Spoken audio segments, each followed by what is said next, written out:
پھر اس قرآن کا مقصود کیا ہے؟ وہ ہدایت ہے۔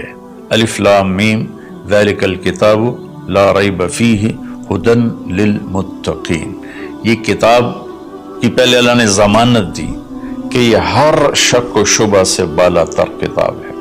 دنیا میں کوئی یہ دعویٰ نہیں کر سکتا، نہ بولنے والا نہ لکھنے والا۔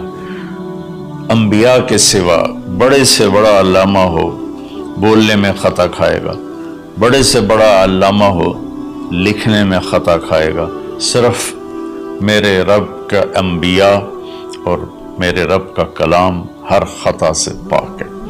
تو یہ کس لیے ہے؟ ہدی للمتقین، یہ ہدایت ہے۔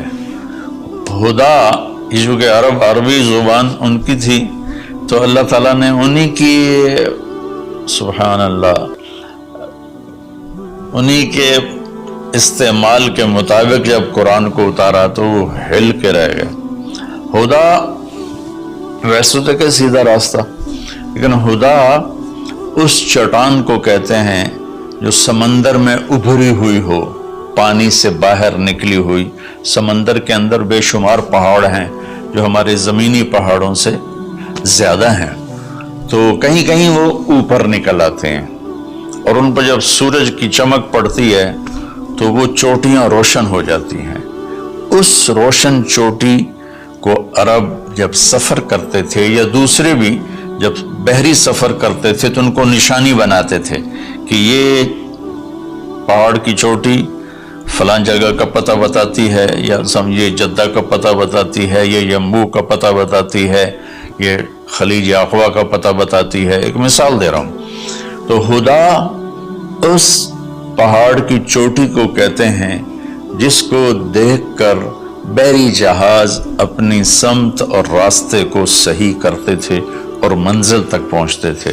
تو اللہ نے اس کتاب کو ہدا فرمایا ہے کہ انسانی سمندر میں، انسانی زندگی کی کشتی کے لیے، میں پھر دہراتا ہوں، انسانیت کے سمندر میں انسانی زندگی کی کشتی کے لیے یہ جو قرآن ہے، یہ وہ چوٹی ہے پہاڑ کی جس سے تم راستہ پاتے ہو اور جس سے تم اپنی منزل تک پہنچتے ہو۔ ایک مقصد تو اس کا یہ ہے کہ مجھے کیا کرنا ہے قرآن بتائے گا، کیا نہیں کرنا قرآن بتائے گا۔ جو کہا گیا وہ کر لو، جس سے روکا ہے وہ چھوڑ دو۔ دوسرا، قرآن کا مقصود کیا ہے؟ ھذا بلاغ للناس، یہ پیغام ہے لوگوں کو پہنچانے کے لیے، جس کو امت آج بھلا چکی ہے۔ مدت ہوئی صیاد نے چھوڑا بھی تو کیا، تاب پرواز نہیں راہ چمن یاد نہیں۔ مدت ہوئی، پرندہ پنجرے میں بند تھا، جب شکاری نے اس کو کھولا پنجرے کا دروازہ اور کہا کہ جاؤ آزاد ہو، تو وہ کہتا ہے تاب پرواز نہیں، میں اڑ نہیں سکتا، تم بہت چھوٹی عمر میں مجھے پکڑ کے لائے تھے میرے گھونسلے سے، راہ چمن یاد نہیں، اور مجھے راستہ بھی معلوم نہیں کہ میرا گھونسلہ کس چمن میں تھا، کس درخت پہ تھا، کس شاخ پہ تھا، میں کچھ نہیں کر سکتا۔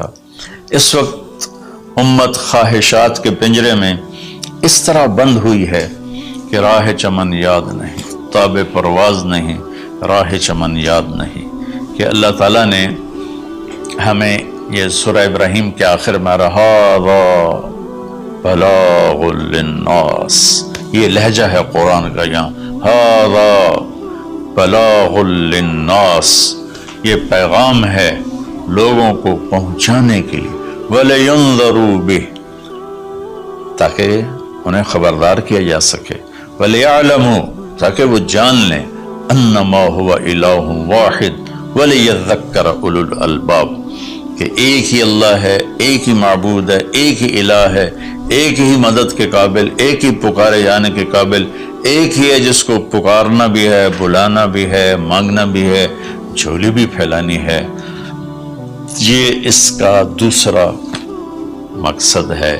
اس امت کو ایسا نبی ملا جس کے بعد کوئی نبی نہیں آئے گا، کوئی نبی نہیں آئے گا۔ نبی اللہ بھیجتا ہے، خود بخود کو انسان نبوت کا دعویٰ کرے تو اس سے وہ نبی نہیں بنتا ہے۔ تو نبی اللہ بھیجتا ہے اور اللہ پسند کرتا ہے، تو ہمارے نبی آخری ہیں، لہٰذا اس کتاب کا پیغام دنیا کو پہنچانا ہم سب کے ذمہ ہے کہ ہم انہیں بتائیں کہ بھائیو آگے ایک زندگی آ رہی ہے۔